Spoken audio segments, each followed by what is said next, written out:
European യൂണിയനുമായി America trade tariff deal finalise ചെയ്തതിനെ തുടർന്ന് US ഫ്യൂച്ചറുകൾ പോസിറ്റീവ് സൈഡിൽ ട്രേഡ് ചെയ്യുന്നത് ഇന്ന് ഇന്ത്യൻ മാർക്കറ്റിന് പ്രതീക്ഷ നൽകുന്ന ഒരു പ്രധാന ഘടകമാണ്. കഴിഞ്ഞ ദിവസവും ഇന്ത്യൻ മാർക്കറ്റ് 0.9%, അതായത് ഏകദേശം 1% ഇടിഞ്ഞ് 24,837 ക്ലോസിംഗ് നൽകിയിരുന്നു. 24,800, 55 എക്സ്പൊണൻഷ്യൽ മൂവിംഗ് ആവറേജ് തുടങ്ങിയ സപ്പോർട്ട് റേഞ്ചിലേക്കാണ് മാർക്കറ്റ് എത്തിയിരിക്കുന്നത്. ഫോറിൻ പോർട്ട്ഫോളിയോ ഇൻവെസ്റ്റേഴ്സിൻ്റെ തുടർച്ചയായ സെല്ലിംഗ് തന്നെയാണ് മാർക്കറ്റ് ഇടിയുന്നതിന് പിന്നിലെ പ്രധാന കാരണം. 1979 കോടി രൂപയുടെ സെല്ലിംഗ് ആണ് FPIs നടത്തിയത്. അതേസമയം ഡൊമസ്റ്റിക് ഇൻസ്റ്റിറ്റ്യൂഷണൽ ഇൻവെസ്റ്റർ 2,238 കോടി രൂപയുടെ ബൈയിങ് നടത്തുകയും ചെയ്തു. ഇന്ന് Adani green energy, Apollo microsystem, Adani total gas, IndusInd bank, Mazagon dock ship builder, JK paper, KEC international, Lakshmi organics, mould tech packaging തുടങ്ങിയ കമ്പനികളെ quarterly result point of view focus ചെയ്യാവുന്നതാണ്. അതുപോലെ തന്നെ കഴിഞ്ഞ 2 ദിവസം മാർക്കറ്റ് അവറിന് ശേഷം ക്വാർട്ടർലി റിസൾട്ട് പുറത്തുവിട്ട ചില സ്റ്റോക്കുകളെ ക്വാർട്ടർലി റിസൾട്ടിന് മുകളിലുള്ള market reaction point of view focus ചെയ്യാം. ACME സോളാറിൻ്റെ ക്വാർട്ടർലി റിസൾട്ട് മികച്ചതാണ്. കമ്പനിയുടെ പ്രോഫിറ്റ് 1.4 കോടിയിൽ നിന്നും 13 കോടിയിലേക്ക് ഉയരുകയും റവന്യൂ 65% വർദ്ധിച്ച് 310 കോടിയിൽ നിന്നും 511 കോടിയിലേക്ക് ഉയരുകയും EBITDA 68% ഉയർന്ന് 272 കോടിയിൽ നിന്നും 488 കോടിയിലേക്ക് ഉയരുകയും ചെയ്തു. കമ്പനിയുടെ പ്രോഫിറ്റ് മാർജിൻ 87% നിന്നും 89% ഉയർന്നു. സെയിലിൻ്റെ ക്വാർട്ടർലി റിസൾട്ട് അത്ര മികച്ചതല്ല. കമ്പനിയുടെ നെറ്റ് പ്രോഫിറ്റ് 40% ഇടിഞ്ഞു. 1,281 നിന്നും 744 കോടിയിലേക്കാണ് പ്രോഫിറ്റ് ഇടിഞ്ഞത്. റവന്യൂ 11% ഇടിഞ്ഞ് 29,316 കോടിയിൽ നിന്നും 25,921 കോടിയിലേക്ക് എത്തുകയും EBITDA 21% ഇടിയുകയും ചെയ്തു. ടാറ്റ കെമിക്കലിൻ്റെ റവന്യൂ 1.8% ഇടിഞ്ഞപ്പോൾ പ്രോഫിറ്റ് 68% ഉയർന്ന് 150 നിന്നും 252 എത്തി. പ്രോഫിറ്റ് മാർജിൻ 15% നിന്നും 17% ഇംപ്രൂവ് ആയി. EBITDA 13% ഉയർന്ന് 574 കോടിയിൽ നിന്നും 649 കോടിയിലേക്ക് എത്തി. കോട്ടക് മഹീന്ദ്ര ബാങ്കിൻ്റെയും IDFC ഫസ്റ്റ് ബാങ്കിൻ്റെയും ക്വാർട്ടർലി റിസൾട്ടും മോശമാണ്. IDFC ഫസ്റ്റ് ബാങ്കിൻ്റെ നെറ്റ് പ്രോഫിറ്റ് 32% ഇടിഞ്ഞു. കമ്പനിയുടെ നെറ്റ് ഇൻട്രസ്റ്റ് ഇൻകത്തിൽ 5% വർധനവുണ്ടായപ്പോൾ പ്രൊവിഷൻ 67% ഉയർന്നു.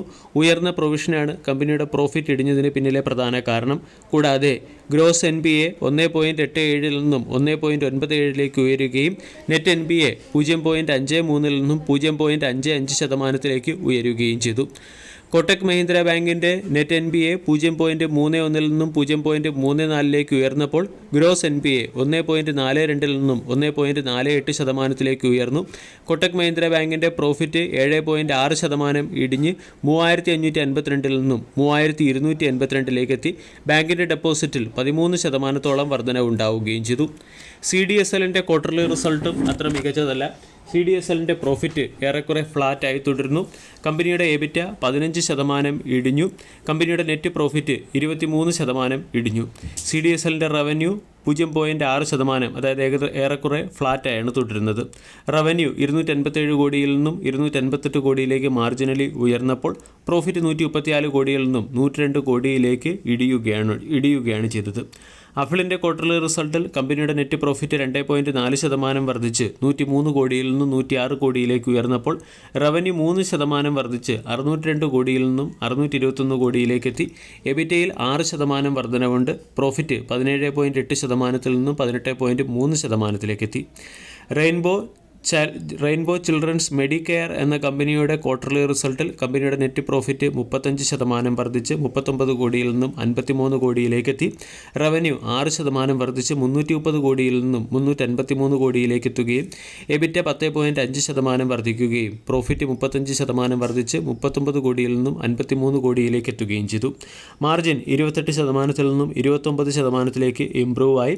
ഹെൽത്ത് കെയർ സെക്ടറിലെ ഒരു മികച്ച സ്റ്റോക്കാണ് റെയിൻബോ ചിൽഡ്രൻസ് മെഡിക്കെയർ എന്ന സ്റ്റോക്ക്. ഇതുകൂടാതെ റിലയൻസ് പവർ, റിലയൻസ് ഇൻഫ്ര തുടങ്ങിയ സ്റ്റോക്കുകളെ ഇന്ന് ഫോക്കസ് ചെയ്യാം.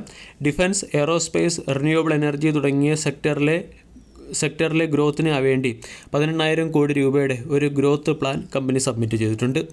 ഏഷ്യൻ എനർജി സർവീസ് എന്ന കമ്പനിക്ക് റിന്യൂവബിൾ എനർജിയുമായി ബന്ധപ്പെട്ട് 865 കോടി രൂപയുടെ ഓർഡർ വേദാന്തയുടെ സൈഡിൽ നിന്ന് ലഭിച്ചതിനെ തുടർന്ന് സ്റ്റോക്ക് മാർക്കറ്റിൻ്റെ ശ്രദ്ധയാകർഷിക്കാൻ സാധ്യതയുണ്ട്. KSK വാട്ടറുമായിട്ടുള്ള ഇൻസോൾവൻസി കേസ് JSW എനർജി എന്ന കമ്പനി പിൻവലിച്ചതിനെ തുടർന്ന് JSW എനർജി എന്ന സ്റ്റോക്കിനെ ഇന്നത്തെ ട്രേഡിംഗ് സെഷനിൽ ഫോക്കസ് ചെയ്യാം. റൈറ്റ്സ് എന്ന കമ്പനിക്ക് ഭാരത് ഇലക്ട്രോണിക്സിൻ്റെ സൈഡിൽ നിന്നും 177 കോടി രൂപയുടെ ഓർഡർ ലഭിച്ചിട്ടുണ്ട്. BEML എന്ന കമ്പനി ഹിന്ദുസ്ഥാൻ ഷിപ്പ്യാർഡുമായി ചേർന്ന് മെറൈൻ സിസ്റ്റം ഡെവലപ്മെൻറ്റിന് വേണ്ടി ഡീലിൽ ഒപ്പുവെച്ചതിൻ്റെ പശ്ചാത്തലത്തിൽ BEML എന്ന സ്റ്റോക്കിനെയും ഫോക്കസ് ചെയ്യാം. വിയടെക് വബാഗ് എന്ന കമ്പനിക്ക് വാട്ടർ റീയൂസ് പ്രോജക്റ്റുമായി ബന്ധപ്പെട്ട് 380 കോടി രൂപയുടെ ഓർഡർ ലഭിച്ചതിൻ്റെ പശ്ചാത്തലത്തിൽ വിയടെക് വബാഗ് എന്ന സ്റ്റോക്കിനെയും ഇന്ന് ഫോക്കസ് ചെയ്യാം. വീഡിയോ എല്ലാവർക്കും ഇഷ്ടമായി എന്ന് വിശ്വസിക്കുന്നു. താങ്ക്